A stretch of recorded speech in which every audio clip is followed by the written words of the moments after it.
नमस्कार दर्शक बंधु, होम मेकअप पीपी चैनल को आपन को स्वागत। आशा करुच्ची समस्ते भलरे थे। मु आज चितौ पिठा तैयारी करने को जाऊँगी। चलतु आरंभ करवा। गोटे माप रेडी करी नेबे, जो थिरे चाउल मापिबे सेई थिरे बाकी सामग्री नेबे। मु एठी अरुआ चाउल 4 कप नेइछि। चाउल को भल भावे 3 रु 4 थर धोइला परे सफा पानी रे 5 रु 6 घंटा बतुरेई दबा। चाउल बतुरिबा भितरे चलतु नडिया रेडी करी नबा। नडियार पानी काढ़ी रखिबा। नडियार पानी देखंतु हाफ कप रु टिके बेसी हबो। एई पानी को भी आमे 4 रु 5 घंटा रखिबा। एई पानी ही पिठा को स्पंजी बनेइबो।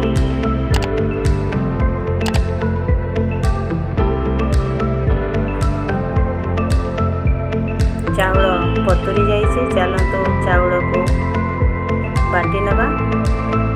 कटा नडिया मु सेई कप रे गोटे कप नेइछि।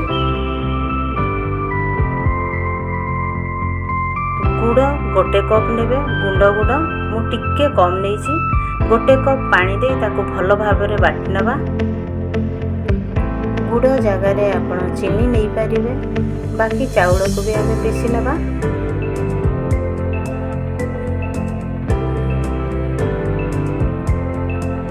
स्वाद अनुसार टिके लुण दबा। किछि कटा नडिया दबा। रखा हेइथबा नडिया पानी को दे भल भाबे गोळेई नबा। एई नडिया पानी पिठा को स्पंजी करिवो। एठी इनो किंबा सोडा किछि दरकार पड़िबो नाही। बेटर को बेसी मोटा करिबानी कि पतला भी रखिबानी। माटी पात्र रे पिठा को बनेबा। गरम हैला परे तेल लगेई एबे बेटर को माटी पात्र रे देबा। इच्छा अनुसार पिठा को बड़ सान करि परिबे। ताको 1.5 मिनिट सिझिला परे ताको काढिबा। ए पिठा ओलोटा हबनी। देखंतु पिठा केते जालीदार हेछि। बाकी पिठा गुडी को भी सेम प्रोसेस रे बनै नबा। आपण माने निज निज घरे पिठा बनातु।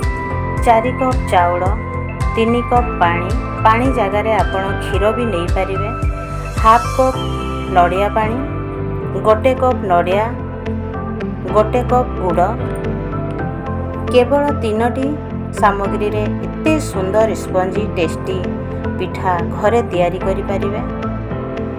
वीडियोटी जदि भल लगी थाए लाइक शेयर करने को भूलिबेनी। रहिले पुणी आसीबी आउ एक नुआ वीडियो ले। नमस्कार।